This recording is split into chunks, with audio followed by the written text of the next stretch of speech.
Chapter 3 ruling the country side अध्याय 3 देख रहे हैं। रूलिंग द कंट्री साइड का मतलब यह है कि ग्रामीण क्षेत्र में शासन। अब ये किनके शासन की बात हो रही है? ये हो रही है ब्रिटिशर्स या ब्रिटिश रूल की बात हो रही है।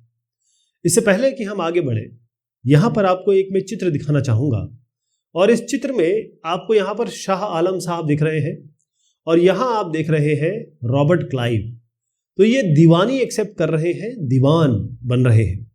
तो ये जब मुगल एम्परर से दीवानी एक्सेप्ट कर रहे हैं बंगाल की, बिहार की, उड़ीसा की। इसमें बंगाल बहुत ध्यान से सुनिएगा क्योंकि बंगाल का नाम मैं बार बार लेने वाला हूं क्योंकि बंगाल की दीवानी से ही सब कुछ शुरुआत हुई है और ये हुआ था 1765 में हुआ था।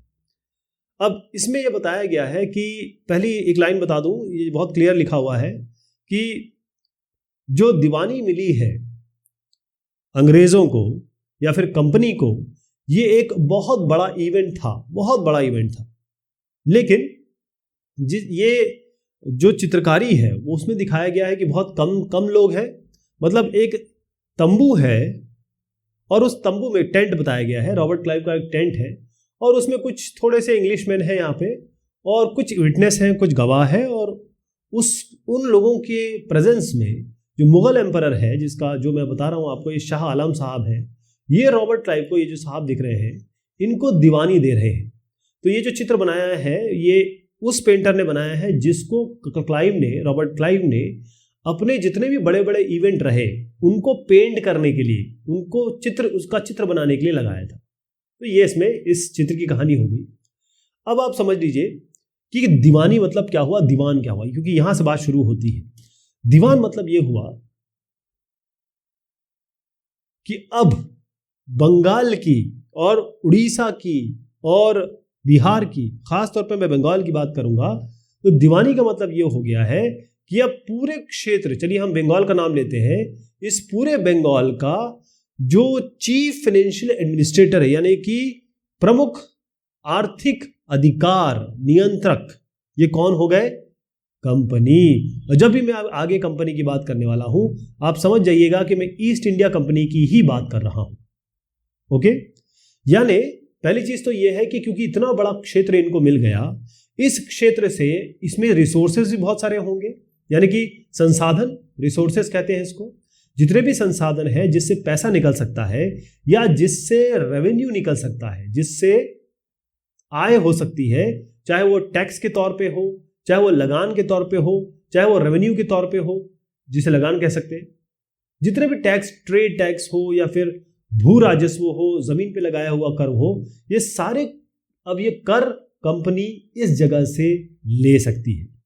ओके, इससे फायदा क्या हुआ कि ईस्ट इंडिया कंपनी, क्योंकि ये बहुत दायरा इसका बढ़ रहा था, पूरे देश में ये बढ़ रही थी और इसके एक्सपेंसेस खुद के बढ़ रहे थे, यानी कि खुद का जो खर्चा है वो भी बढ़ रहा था। तो ये कैसे आएगा, ये कहां से निकलेगा? तो वो यहाँ के इस रेवेन्यू से कंपनी के जितने भी खर्चे हैं या कंपनी के जितने भी एक्सपेंसेस हैं वो इस जगह से पूरे हो जाएंगे। क्लियर? फिर से देख लीजिए, ये शाह आलम है, ये रॉबर्ट क्लाइव है, इनका नाम बार बार आने वाला है। अब देखिए, कंपनी को एक बात थोड़ी समझ में आ गई थी कि कंपनी क्योंकि एक एलियन पावर थी। एलियन पावर का मतलब ये है कि विदेशी ताकत या कहें विदेशी कंपनी है ये। तो यहां पर अगर मान लीजिए ये कंपनी सीधा किसी इलाके में, इस इलाके का मान लीजिए ये सरदार हुआ करता था, इस इलाके का ये सरदार हुआ करता था। अब कंपनी सीधा जाके यहां पर अगर सीधा अपना नियंत्रण कर दे तो यहां के लोग तो इसको मानते हैं, यहां के लोग इसको मानते हैं, यानी कि ये जो आदमी है इसने इस जगह पे काफी दिन रूल किया है, इस ग्रामीण क्षेत्र में, ग्रामीण क्षेत्र, गांव के क्षेत्र में। तो जिस आदमी के पास अथॉरिटी थी, जिस आदमी के पास प्रेस्टीज थी या जिसके पास पावर था, जिसके पास वो इज्जत उसको प्राप्त थी इस जगह पर, यहां पर कंपनी ने ये किया कि इनको कंप्लीटली हटाया ना जाए। तभी आप देखेंगे कि कंपनी ने किस तरीके से इन लोगों का उपयोग किया अपने रेवेन्यू को पाने में, अपने एक्सपेंसेस को चलाने में, अपने टैक्सेस को पाने में। तो हम ये देखना चाहेंगे इस पूरे डिस्कशन में कि कैसे जो कंपनी है ये कॉलोनाइज करती है ग्रामीण क्षेत्र को, यानी कंट्री साइड। जब भी मैं कंट्री साइड बोलूं, आप ग्रामीण क्षेत्र की बात कहेंगे। हम जो चेन्नई है, जो पहले का जो मद्रास हुआ करता था, या कोलकाता, कैलकाटा की हम बात नहीं कर रहे हैं, हम चेन्नई की बात नहीं कर रहे हैं, और हम पहले जो बॉम्बे हुआ करता था, आज का जो मुंबई है, उसकी बात नहीं कर रहे हैं। हम खास तौर पे कंट्री साइड की बात कर रहे हैं। जो भी हमारा डिस्कशन होगा वो कंट्री साइड का होगा। तो कैसे कंपनी ने यह इन जगह पे ग्रामीण क्षेत्रों में रूल किया, किस तरीके से इन्होंने जो रेवेन्यू रिसोर्सेज है, क्योंकि इनको दीवानी मिल गई थी, कैसे इनको नियंत्रित किया, ऑर्गेनाइज किया, या कहें किस तरीके से इनको व्यवस्थित किया। इसके बाद जो लोगों के, यहाँ के लोगों के जो राइट्स थे, इनके कुछ राइट्स होंगे, इनके कुछ पावर्स है, या इनको जो भी चीज़ें मिली हुई थी, दायित्व मिले थे, या ये कहें कि इनके पास कुछ ऐसे राइट्स होंगे, ये कैसे किया, इसके साथ क्या किया राइट्स के साथ। और इन जगह पे जैसे कोई क्रॉप उगानी है, वो क्रॉप कैसे उगाई, किस तरीके से उगाई यानी कि कल्टीवेशन में क्या कंपनी का रोल था, इस बारे में सारी चर्चा करने वाले। तो सबसे बड़ी बात आती है, देखिए आज सुन लीजिए, आगे भी कोई कहेगा 50 साल भी, पैसा सबसे इंपॉर्टेंट है, बगैर रेवेन्यू के कुछ नहीं है। ये जो भी चीज हो रही है ना कहीं इसके पीछे पैसा है, और उसके बाद पावर आती है। लोगों को केवल 2 चीज चाहिए, पैसा और पावर। कंपनी का जो रेवेन्यू स्ट्रक्चर है, या कंपनी जो पैसा, रेवेन्यू का मतलब होता है आय, रेवेन्यू का मतलब होता है आय मतलब सैलरी हमको जो मिलती है ना, उस तरीके की जो आय होती है।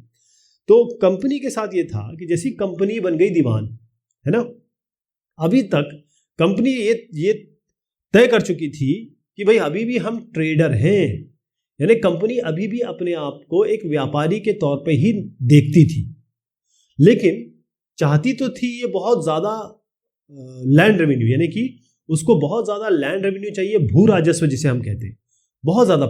ऐसे एंगल बता रहा हूँ, ये प्लस कर रहा हूँ, इसका मतलब ये है कि कंपनी लैंड रेवेन्यू चाहती थी बहुत ज़्यादा, लेकिन अभी भी कि ये जो कोई एक लैंड है, इससे कितना भू राजस्व आना है, या कितना इसका जो लैंड टैक्स है, लैंड रेवेन्यू है, इसको अभी भी असेस करने के लिए, या इसका की अभी भी विवेचना करने के लिए, या कैसे इसका कलेक्शन होगा, कौन इसे कलेक्ट करेगा, क्या तरीका होगा कलेक्शन का, कोई एक एडमिनिस्ट्रेटिव तरीका होगा, कौन इसे करेगा, इसके लिए कंपनी अभी भी ध्यान नहीं दे रही थी। कंपनी अभी भी अपने आप को एक ट्रेडर के रूप में मान रही थी, और ज्यादा से ज्यादा उसको लैंड रेवेन्यू चाहिए था। ओके, पहली चीज ये है कि कंपनी जो आई थी उसको क्या चाहिए था। अब आपको पता है, या उसको कॉटन चाहिए था, या कोई भी जो हमारे देश में आया उसको या तो कॉटन चाहिए होता था, या सिल्क चाहिए होता था, या स्पाइसेस चाहिए होते थे। ये 3 आपको दिमाग में बिठाने हैं, यही चीज चाहिए होती थी। ओके, तो हुआ ये कि क्योंकि उसको दीवानी मिल गई, 5 साल में जो कंपनी ये सब खरीदा करती थी, जो भी, जैसे मान लीजिए वो खरीदती थी, मैं नंबर बता रहा हूँ आपको, एक नंबर के हिसाब से समझा रहा हूँ कि 5 साल के अंतराल में जो कंपनी खरीद रही थी बंगाल से, केवल बंगाल की बात करता हूँ मैं भी, है ना, ये बंगाल है मान लीजिए, बंगाल से जो खरीदी थी डबल हो गया। मतलब अगर पहले 100 खरीदती थी तो अब 200 हो गया, 100 कोई भी नंबर हो सकता है, मतलब डबल खरीदने लगी अब। ठीक है, और होता ये था कि इससे पहले जब भी कंपनी खरीदती थी, यानी कि 1865, इसके पहले जब भी कंपनी खरीदती थी कोई भी सामान हिंदुस्तान में, तो वो इंपोर्ट करती, जैसे ये यूके है, ब्रिटेन, वहां से वो गोल्ड और सिल्वर मंगाती थी, यानी सोना और चांदी मंगाती थी, और इस सोने और चांदी के बदले वो चीजें खरीदती थी यहां पर। लेकिन अब तो बंगाल की दीवानी मिल गई, बंगाल की जब दीवानी मिल गई तो अब उसको यूके से ये जो गोल्ड और सिल्वर है उसको मंगाने की कोई आवश्यकता नहीं रही। क्लियर है? ओके। लेकिन क्योंकि अब कंपनी ध्यान नहीं दे रही थी, बस पैसे लिए जा रही थी और लोगों पे भी ध्यान ज्यादा नहीं था, तो हुआ ये कि जो बंगाल है इसकी इकोनॉमी, इसकी जो अर्थव्यवस्था है, इकोनॉमी कह सकते हैं इसको, ये बहुत ही बुरी सिचुएशन में आ गई। हुआ ये कि जो भी आर्टिसंस थे, आर्टिसंस मतलब जो कारीगर थे, वो अपने क्षेत्रों से, अपने गांवों से, विलेजेस से वो भागने लगे, यानी वो एक तरीके से डेजर्ट कर दिया उन्होंने, विलेज में कोई भी नहीं रहा। उसका कारण ये था कि जो आर्टिसंस थे, आर्टिसंस में आप पीजेंट्स को भी ले लीजिए, फार्मर को भी ले लीजिए, काश्तकारों को भी ले लीजिए, वो जितने भी लोग थे, वो क्योंकि उनको अपना सेल करना था, प्रोड्यूस जो भी वो सेल करना चाह रहे थे, उनको कंपनी ने फोर्स किया कि आप कम दामों में इसको बेचेंगे। पहली चीज तो ये हो गई। ठीक है। दूसरा ये है कि इनके ऊपर बहुत बड़ा लगान या कर लगा दिया गया कि भाई आपको इतने पैसे देने हैं। तो जब एक आदमी सामान पैदा कर रहा है, मान लीजिए 100 रुपए का पैदा कर रहा है, ओके, और उसको कहा जा रहा है कि तुम केवल इसको 50 में बेच दो, और उसे कहा जा रहा है कि 200 रुपए का लगान दे दो, तो कहां से दे पाएगा? वो तो भाग जाएगा। यही काम यहां पर हुआ। वो इसमें लिखा है अनेबल टू पे द ड्यूज, इस कारण से बेचारे पैसा नहीं दे पा रहे थे। पीजेंट्स जो थे, पीजेंट्स यानी होता है फार्मर, जो किसानी का काम करते, कल्टीवेशन का काम करते।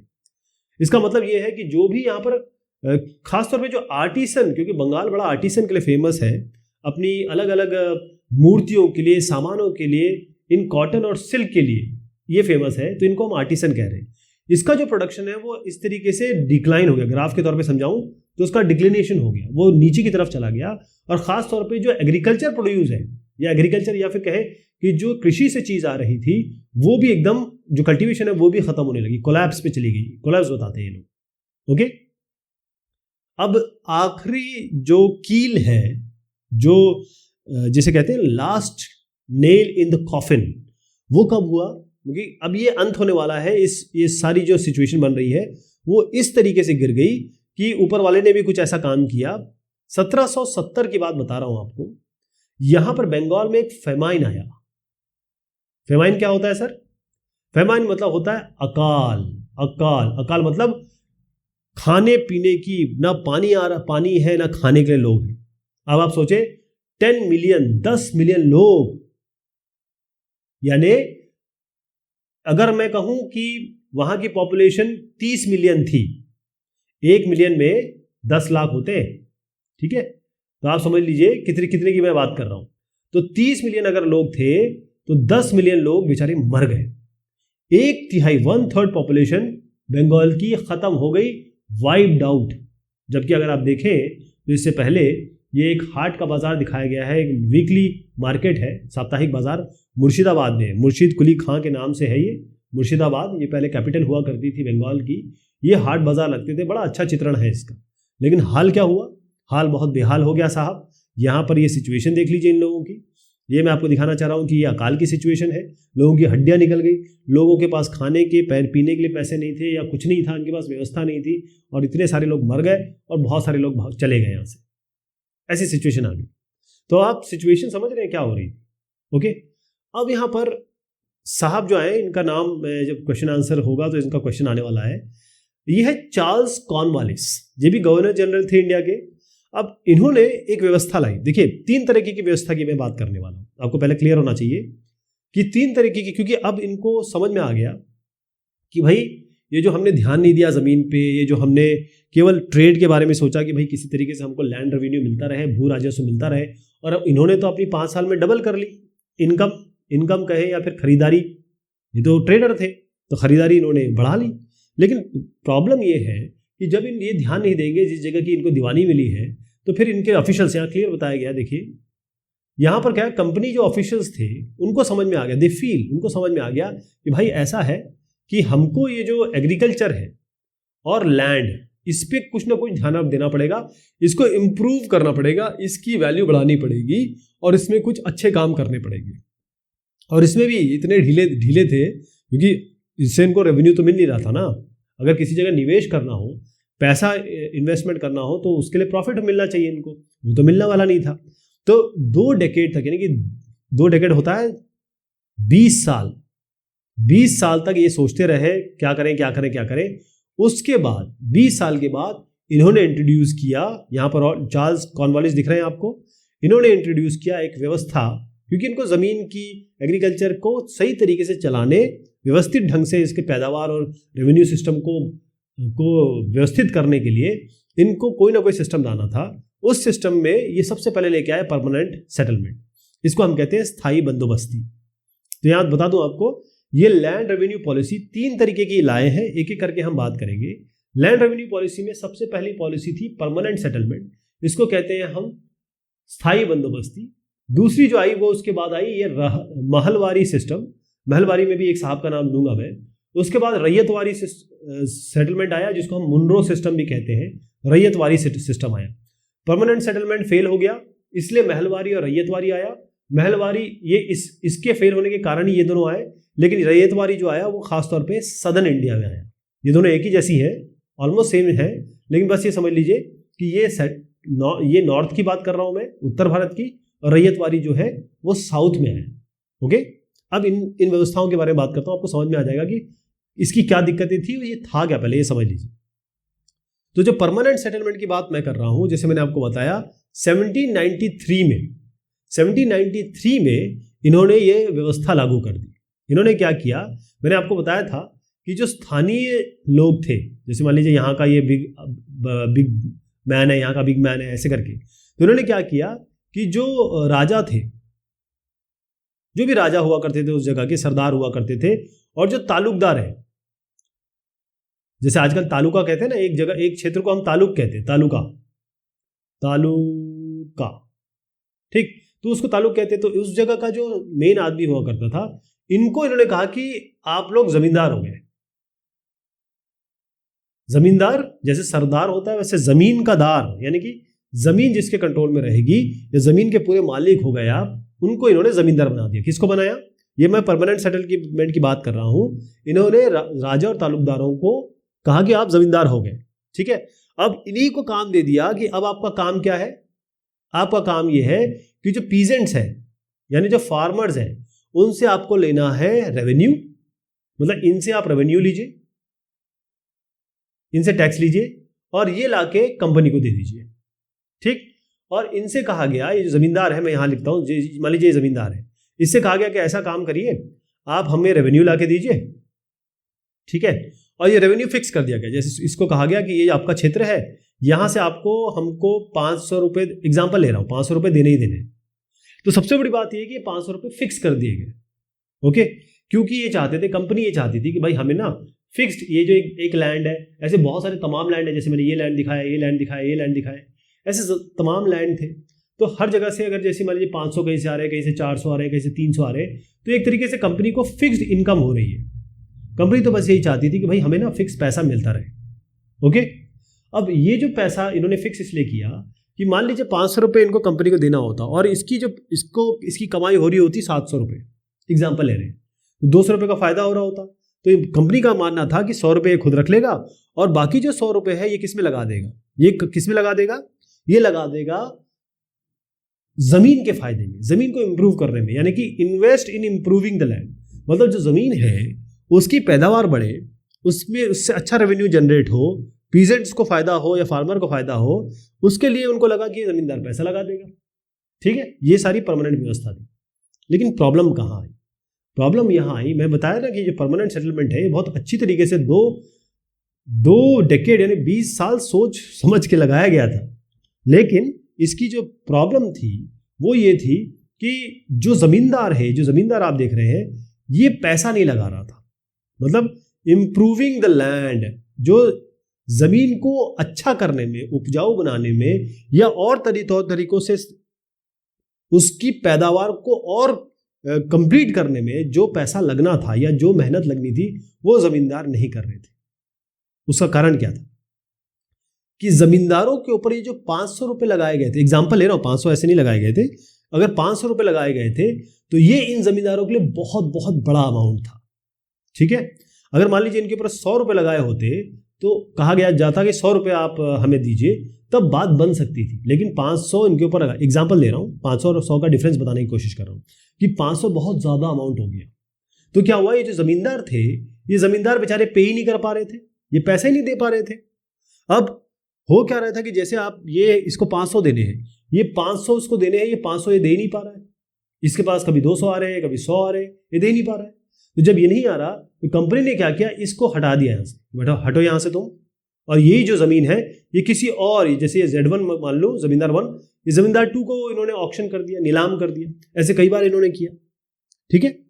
तो हुआ ये कि रेवेन्यू नहीं बढ़ पाई, क्योंकि अब अगर जमींदार को फायदा भी हो रहा हो, एक एग्जांपल लेते हैं, तो 500 रुपए इनको हमेशा फिक्स मिल रहे थे, जमींदार हमेशा 500 दे रहा था। मान लीजिए जमींदार को 700 का फायदा हो रहा हो, तो इनको तो 500 ही मिल रहे हैं। तो इसका मतलब है कि रेवेन्यू जो इनको मिल रही थी वो फिक्स थी, हर जगह से इनको पता है कि जैसे महीने के 10,000 रुपए आने हैं, तो हर 10,000 ही आ रही थी, कभी भी 10,000 का 15,000 हो ही नहीं सकता था। क्यों? क्योंकि उन्होंने हर जगह की, हर लैंड की जो का पैसा है वो फिक्स कर रखा था, हर जमींदार के लिए कहा कि तुम्हें इतने देने ही देने। और जमींदार को वैसे भी कोई शौक नहीं था कि मैं जमीन को अच्छा बनाऊं, क्यों करेगा वो। ओके, बेसिकली क्या करते थे कि जमींदार क्या करते थे, बटाई पे जमीन दे देते। ये जमीन है ना, बटाई पे दे देते। बटाई कहते हैं इसको, कि ये फार्मर है, इसको दे दिया कि चलो भाई तुम इस पे काम करो और हमें तुम पैसा दो। तो जब तक जमींदार को पैसा मिलता रह रहा है, वो इस जमीन पे क्यों जाके काम करेगा, या इस जमीन को अच्छा करने में क्यों इंटरेस्ट दिखाएगा, नहीं दिखाएगा ना। तो यहां पर आप देखिएगा कि जो जमींदारी सिस्टम है, जिसको हम परमानेंट सेटलमेंट कह रहे हैं या स्थायी बंदोबस्ती कह रहे हैं, इसमें पीजेंट थे। पीजेंट से जमींदार पैसा लेता था और जमींदार ब्रिटिश गवर्नमेंट को पैसा देता था। जमींदार के ऊपर जो फिक्स्ड अमाउंट था वो बहुत ज्यादा हो गया था। और दूसरी चीज है, जमींदार इस पीजेंट के लिए या इस लैंड के लिए कुछ नहीं कर रहा था। ये थी प्रॉब्लम की शुरुआत। तो अब ये हुआ कि जो कल्टीवेटर है, ये केवल जमींदार की बात नहीं है, ये जो कल्टीवेटर है यानी कि जो पीजेंट है या फार्मर है, ये जो पैदावार करने वाले लोग हैं, इनको भी ये लगा कि ये जो व्यवस्था है ये हमारे लिए बहुत दमनकारी है, ऑप्रेसिव है। इसका मतलब ये था कि भाई एक तो आप हमसे, मतलब ये जमींदार आता है और हमसे रेंट ले लेता है, ठीक है, बहुत बड़ा रेंट लेता है। दूसरा ये है कि ये जो हमारी जमीन है, इसको ये भी हमारे लिए सुरक्षित नहीं है। उसका कारण क्या है, क्योंकि ये पैसा तो दे नहीं पाते थे जितना जमींदार मांगता था। तो ये जाते थे मनी लेंडर के पास, ठीक है, ये जाते थे जो बड़े बड़े ठेकेदार हैं, या ये कहें कि जो जिनके पास पैसा होता था, महाजन लोगों के पास। तो मनी लेंडर हो गए, महाजन हो गए, उनके पास जाते थे, उनसे पैसा लेते थे, ठीक है। अब ये जब पैसा नहीं दे पाते थे, तो जो मनी लेंडर है, ये जो बड़े बड़े लोन देने वाले लोग हैं, वो इनकी जमीन पे कब्जा कर लेते थे। तो एक तो ये जो आदमी है, जो पीजेंट है, फार्मर है, एक तो वो पैसा नहीं दे पा रहा है, रेंट नहीं दे पा रहा है, लगान नहीं दे पा रहा है, टैक्स नहीं दे पा रहा है। और दूसरा ये है कि इसकी ये जब जो वो ले लेता है, मतलब लोन ले लेता है, तो उस लोन के कारण दे तो पाता नहीं, कभी कोई नहीं दे पाया आज तक, इसीलिए तो किसान आत्महत्या करते हैं। तो ये जो है, इनकी जमीन ये ले लेते हैं लोग, जिनसे लोन लिया हुआ है, तो इन पर दोहरी मार पड़ रही थी। ओके, अब इसमें जो मैं इसका डिफरेंस आपको बताऊंगा माहलवारी और इसके बारे में, लेकिन पहले यहां देख ले, आपको समस्या समझ में आ गई ना। अब इस समस्या के निदान करने के, क्योंकि देखिए जो 19वीं शताब्दी की शुरुआत है, यानी 1800 प्लस मैं मान रहा हूं, इसवीं शुरुआत में जो ऑफिशियल्स थे, कंपनी के जो ऑफिसर थे, वो समझ गए थे कि देखो यार कुछ गड़बड़ तो है, हमको ये जो रेवेन्यू वाला जो सिस्टम है, जो हमारा रेवेन्यू का आय का सिस्टम जो है, इसको हमको बदलना पड़ेगा, क्योंकि ये गड़बड़ हो रही है ना। तो उन्होंने क्या किया, कैसे हमने जो ये, उनके हिसाब से ये जो फार्मर्स और जमींदार पे हो रहा था, इसकी चिंता नहीं थी इन लोगों को, ये ध्यान रखिए। इनकी चिंता ये थी कि हमारा रेवेन्यू जो 10,000 रुपये का आ रहा है, एग्जाम्पल ले रहा हूँ, वो केवल 10,000 का है, हमें तो इसको 20,000 करना है, इसको 50,000 करना है। उनका दिमाग में ये था। तो उन्होंने कहा ये जो रेवेन्यू सिस्टम है, इसमें जो परमानेंट सेटलमेंट है, इसमें हमने रेवेन्यू फिक्स कर दिया है, हमारी जो भू राजस्व है वो फिक्स कर दिया है कि इतना हमें जमींदार देगा। इतने पैसे अगर हमने फिक्स कर दिए तो हमें तो हमारी आय तो कभी बढ़ी नहीं सकती। ओके, तो अगर मैं आपको नॉर्थ वेस्टर्न प्रोविंसेस में ले जाऊं, देखिए ये ऐसा बंगाल है मान लीजिए, तो ये जो इलाका है ना, ये अब मोस्टली जो है, अभी आज आप देखेंगे तो उत्तर प्रदेश में है। तो यही की मैं बात कर रहा हूँ, जो नॉर्थ वेस्टर्न प्रोविंस है बंगाल का, बंगाल प्रेसिडेंसी का, क्योंकि उस जमाने में बंगाल प्रेसिडेंसी थी, मुंबई प्रेसिडेंसी थी, बॉम्बे प्रेसिडेंसी और चेन्नई प्रेसिडेंसी, क्योंकि मद्रास प्रेसिडेंसी थी। तो यहाँ पर एक साहब हुए इंग्लिशमैन, ये यहाँ पर देखिएगा, इनका नाम है हॉल्ट मैकेंजी। आप क्या देख रहे हैं, अब इनका नाम मैं इसलिए ले रहा हूँ क्योंकि जो मैं आपसे बात कर रहा हूँ महलवारी की, उसका नाम लेती है, आपको ये नाम याद आना चाहिए, ठीक है। तो ये जो हॉल्ट मैकेंजी साहब थे, इस जगह पे यहाँ पर, अब मैं आपसे कह रहा हूँ बार बार कि जो महलवारी है, ये जो हमारा मध्य भारत से ऊपर का बेल्ट है, यानी कि उत्तर भारत है, जिसे हम संयुक्त प्रांत कहते थे, अभी इसका नाम हम उत्तर प्रदेश कर चुके हैं, पहले इसको संयुक्त प्रांत कहा जाता था। वहां पर महलवारी सिस्टम आई, और जो मुनरो सिस्टम है और जो जिसके बारे में हम बात करने वाले रैयतवारी, वो सदर्न इंडिया में आई। ओके, तो ये जो हॉल्ट मैकेंजी है, इनको समझ में आ गया था कि देखो नया सिस्टम हमको लाना है। तो 1822 में ये जो साहब है, ये ले आए नया सिस्टम। ओके, उनको ये समझ में आ गया था कि ये जो विलेज है, क्योंकि हम पड़बी विलेज के बारे में ही रहे हैं, ये जो विलेज है, ये जो गांव है, ये बहुत इंपॉर्टेंट इंस्टीट्यूशन है नॉर्थ इंडियन सोसाइटी के ये सबसे इंपॉर्टेंट सिस्टम है, ठीक है। अब इन गांवों को प्रिजर्व करना बहुत जरूरी है। हम केवल ये पैसा कमाने की नहीं सोच सकते, मतलब पैसा कमाना तो है ही, लेकिन इसको भी हमें ध्यान देना पड़ेगा।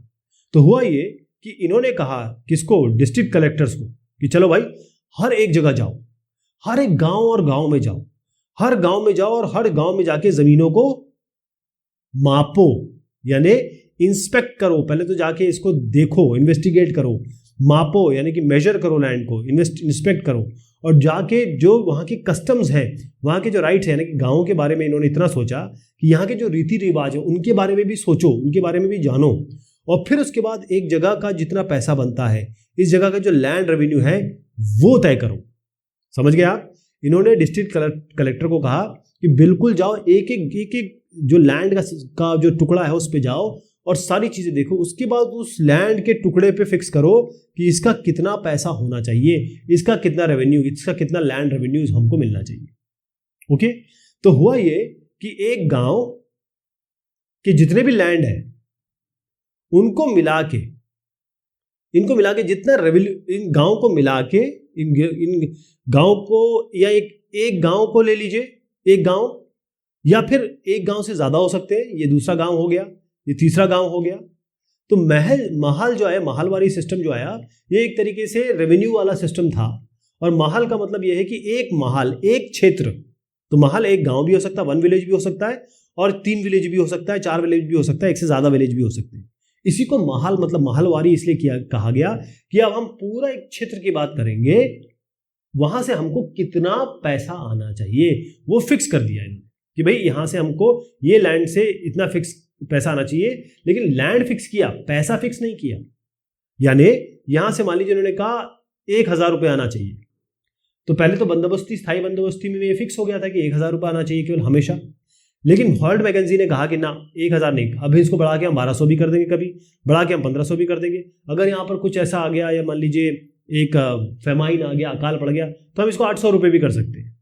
ठीक है, तो महल मतलब होता है एक क्षेत्र, एक उस महल में एक गांव भी आ सकता है, एक से ज्यादा गांव भी आ सकते हैं, और हर एक लैंड का बकायदा निरीक्षण किया गया, उस लैंड, इसका एक रेवेन्यू, इसका रेवेन्यू, इसका रेवेन्यू, तो सबका रेवेन्यू जोड़ के बताया गया कि इस महल से इतना रेवेन्यू आना चाहिए। ओके, लेकिन ये जो रेवेन्यू था फिक्स नहीं था। परमानेंट सेटलमेंट की सबसे बड़ी प्रॉब्लम ये थी कि इन्होंने फिक्स कर रखा था इसको। यहां पर महलवारी और रैयतवारी में इन्होंने फिक्स नहीं किया, इसको हम चेंज कर सकते हैं, रिवाइज्ड पीरियोडिकली, क्लियर यहां पर बताया गया है, रिवाइज पीरियोडिकली। ठीक है, ओके।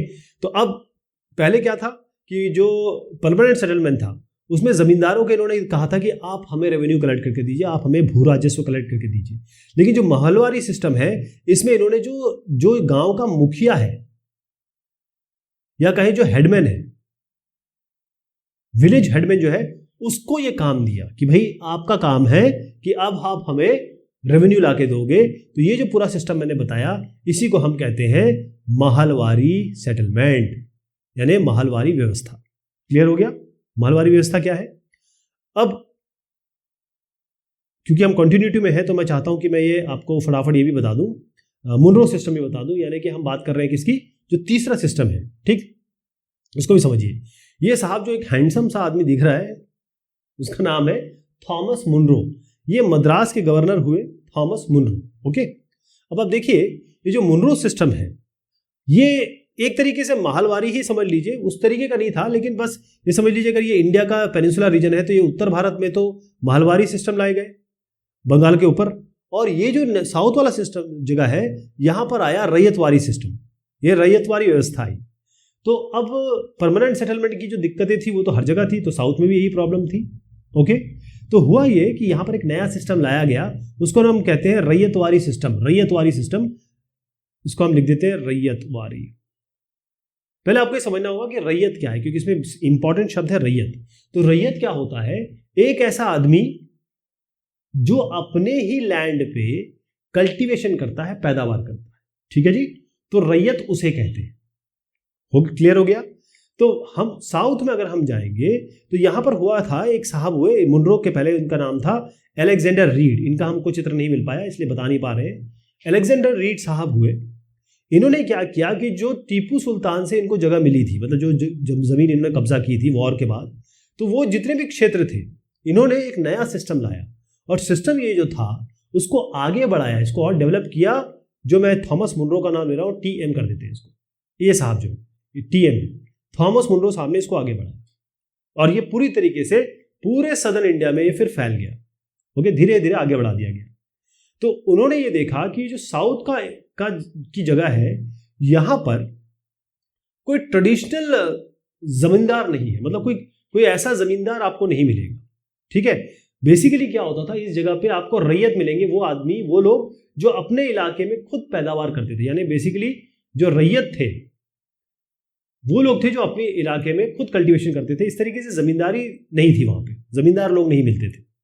तो बेसिक इनका ये कहना था कि हम क्या करेंगे, हम डायरेक्ट डील करेंगे इन रैयतों से, इन किसानों से डायरेक्ट डील करेंगे। लेकिन उससे पहले वही काम किया जो महलवारी सिस्टम में हुआ। महलवारी सिस्टम में क्या हुआ था, जैसे ये गांव है, इसके हर एक लैंड की बकायदा विवेचना की गई, निरीक्षण किया गया और फिर पता लगाया गया कि इसका लैंड रेवेन्यू कितना आना है, क्या अमाउंट होना चाहिए इसका। क्लियर है? तो हर एक जगह को सेपरेटली इन्होंने सर्वे किया और उसके बाद तय किया इन्हीं से, किससे, रैयतों से, कि आपको इतना लैंड रेवेन्यू देना है। कोई जमींदार बीच में नहीं, कोई बीच में कोई बिचौलिया नहीं। ओके, तो उस एक तरीके से इन्होंने ये भी कहा कि हम जो है, जो हम लोग हैं, हम एक तरीके से इस लैंड के फादर फिगर बनना चाहेंगे। ये जो लैंड है, जमीन है, इसको बचाना, इसको संभालना और इसको आगे बढ़ाना, क्योंकि यहीं से लैंड रेवेन्यू आ रहा है, इसकी सारी जिम्मेदारी हमारी है। क्लियर हो गया? इसी को मुनरो सिस्टम कहा जाता है, इसी को हम रैयतवारी सिस्टम कह रहे हैं, राइट।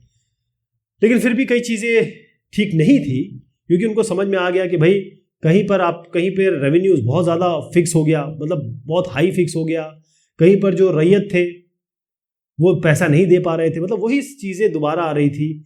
इसलिए फिर भी जो विलेजेस थे वो डेजर्ट हो गए, लोग भागने लगे, जाने लगे। तो ये जो नए सिस्टम है, उन्होंने काम तो किया, ऐसा नहीं है कि इन नए सिस्टम्स में काम नहीं किया, लेकिन कहीं ना कहीं इनमें अभी भी दिक्कत थी और दिक्कत रही। क्लियर है? अब हम बात करना चाहेंगे जो क्रॉप्स है यूरोप की, लेकिन ये हम डिस्कस करेंगे अगली बार। तब तक के लिए शुक्रिया, मेहरबानी आप सभी की।